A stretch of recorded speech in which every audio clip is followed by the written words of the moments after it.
Selamat pagi, salam sejahtera, salam sehat untuk semuanya. Semoga tradingnya lancar dan profit. Analisa untuk buyernya gold, jika dilihat di sini, ini trennya masih dalam tren penurunan.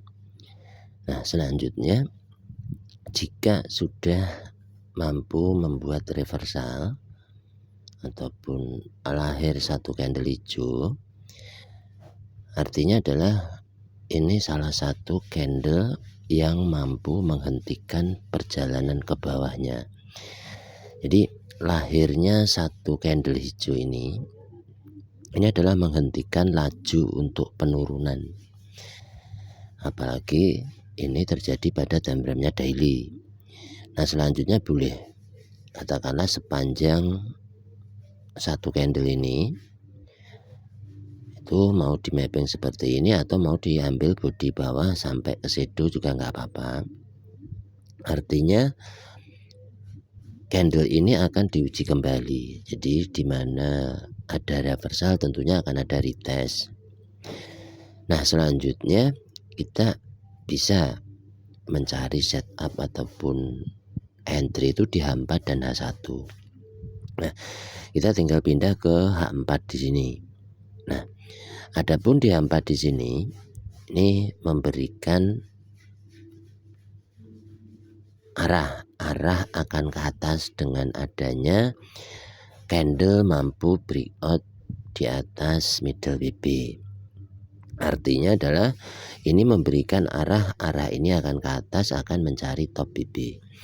Nah, adapun di sini sederhananya bisa dibaca reversal. Di mana ada reversal tentunya akan ada retest. Nah, ini H4 mesti dibuat detail terlebih dahulu. Apabila H4 ada candlestick arah, yang ditunggu adalah re-entry-nya. Re-entry H4 bisa dikatakan bisa jadi re-entry itu bisa 3 candle. Ini contoh mudahnya. Selanjutnya apabila kita paham tentang re-entry, bisa juga H1 akan sampai pada middle BB, M30 bisa saja pada low BB. Itu cara pandang sebelum kita membuka di time frame kecilnya. Nah, jadi kalau sudah ada candlestick arah, kita boleh menunggu re-entry-nya. Jadi dia beri arah akan ke atas, maka kita boleh memperkecil, katakanlah setup itu minimal H1 ataupun H4. Nah, jadi ketika kita pindah pada H1 akan nampak di mana boleh entry dan di mana tidak boleh entry. Nah, sederhananya kita bisa detailkan dari bawah sini bahwa kenaikan berangkat dari MHV buat momentum. Artinya tidak wajib take profit. Nah, selanjutnya market bergerak ke atas. Nah, di atas sana bisa dikatakan momentum bersanding dengan ekstrim. Artinya kita tidak boleh entry di pucuk sana, atau lebih mudahnya candlestick momentum tidak boleh di entry. Nah, karena kita sudah dipersiapkan di mana boleh entry atau zona entry-nya. Nah, jika tidak nampak, katakanlah kita boleh tambahkan tali pada MA510 high maupun MA510 low. Ini untuk membantu atau memudahkan. Jadi ketika sudah sampai pada MA510, artinya ini adalah re-entry dari candlestick momentum ini.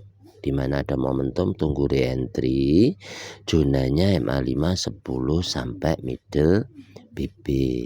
MA5 untuk entry, MA10 pengukuhan. Artinya lebih mudah apabila kita menggunakan close candle yang ada di sini. Jadi kalau belum ada close candle kita tidak perlu buru-buru entry. Oke, secara sederhana kita boleh berikan tanda zona reentry itu ada pada MA5 10 sampai dengan middle BB. Nah, secara pandang katakanlah kita juga punya asumsi jika sampai terjadi hal yang tidak diinginkan, apabila ada momentum tidak di reentry jadi momentum yang baru, artinya bisa saja passing 100% cari low BB. Ini yang dikhawatirkan ketika kita sembarangan entry. Nah, sehingga kita mesti kenali ciri-ciri. Nah, sedikit ini adalah ciri-ciri apabila sebelum terjadi penurunan ataupun kenaikan, kenali terlebih dahulu. Contoh sederhananya, apabila candle ini belum mampu breakout MA5 10, artinya itu belum ada signal bahwa market ini akan bergerak ke bawah. Nah, di sini apabila tidak mampu dilewati, ada besar potensi menguji pada MA5 10 sampai dengan ketinggian di sini. Nah, jadi ketinggian ini akan diuji untuk kedua kali. Nah, ini adalah H1. Bisa dikatakan H1 itu untuk 1 hari. Nah, bisa juga secara sederhana ini dihitung H1 apabila turun katakanlah bisa 7-8 jam. Ini adalah kesederhanaan biar kedepannya itu kita punya rasa hati-hati. H1 bisa 7-8 jam, H4 bisa 12 jam. Artinya untuk jaga-jaga jika sampai enggak re-entry ke atas, maka besar potensi ini akan sampai pada middle BB karena H4 ambil re-entry. Nah, jadi kita gunakan zona-zona itu sebagaimana mestinya. Jika bukan zona untuk entry B, maka kita tidak perlu memaksakan diri untuk melakukan entry-nya B. Nah, bukan zonanya. Jadi itu adalah bentuk dari kehati-hatian. Nah, ini bisa juga kita perkecil. Apabila H4 mengambil entry, di sini jelas di mana pemberangkatan dari MHV membuat momentum, maka yang di atas sana itu boleh dibaca ekstrim. Nah, selanjutnya jika diperkecil pada time frame-nya M30 juga bisa. Jadi ini mesti dipastikan dulu, apabila naik tidak mampu melewati MA5 10, bisa saja dia akan mencari middle BB.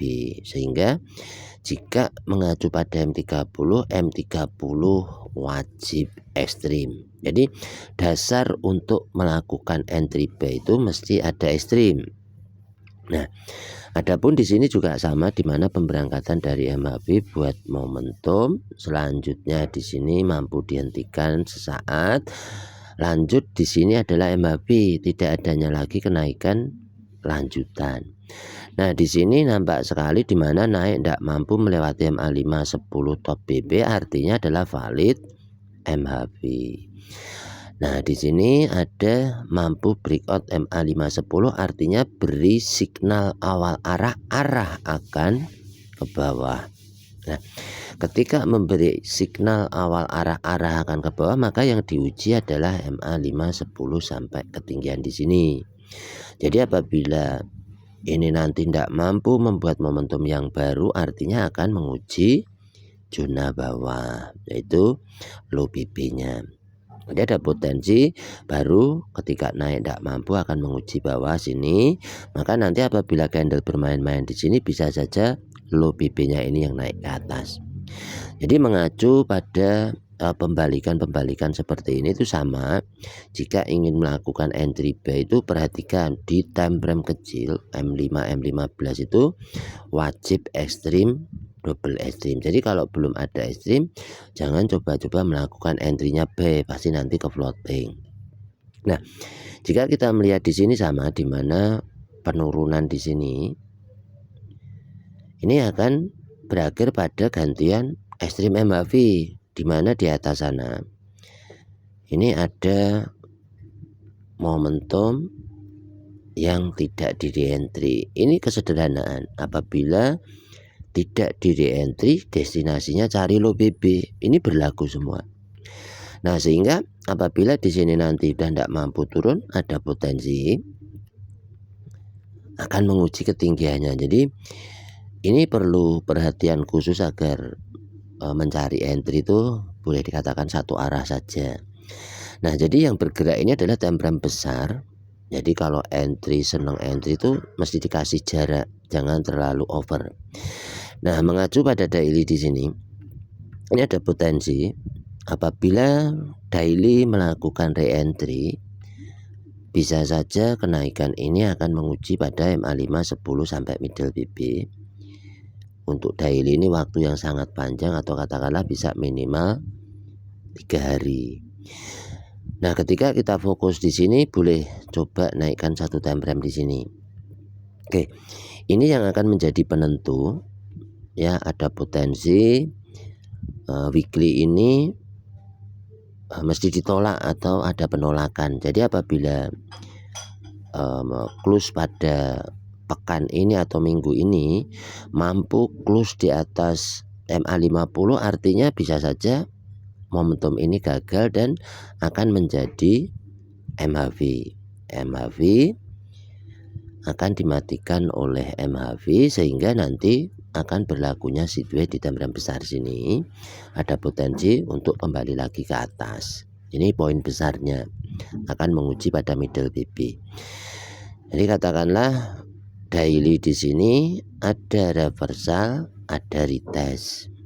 Nah, jadi di bawah candle hijau, ini kalau bisa jangan ada entry-nya sell. Jadi mending menunggu ada ekstrim B di time frame kecil untuk ikut ke atas. Jadi kalau di time frame kecil nggak ada ekstrim, jangan. Nah, ini bentuk dari kehati-hatian. Jika kita melihat di sini tuh masih ada potensi untuk lanjut ke atas, akan tetapi di time frame kecil akan melengkapi. Mesti ada ekstrim di time frame kecil, atau lebih mudahnya time frame kecil itu low BB top BB itu pasti akan menjadi jangkauannya. Ini kurang lebihnya untuk analisa itu seperti ini. Ini dijadikan pembanding saja, karena yang bergerak time frame besar ini akan mempunyai zona yang lebar. Jadi mesti hati-hati dan menjaga equity. Entry tidak perlu banyak-banyak layer terlebih dahulu. Semoga apa yang saya sampaikan ini bermanfaat buat teman-teman dan rekan-rekan. Terima kasih. Akhirul salam. Wassalamualaikum warahmatullahi wabarakatuh.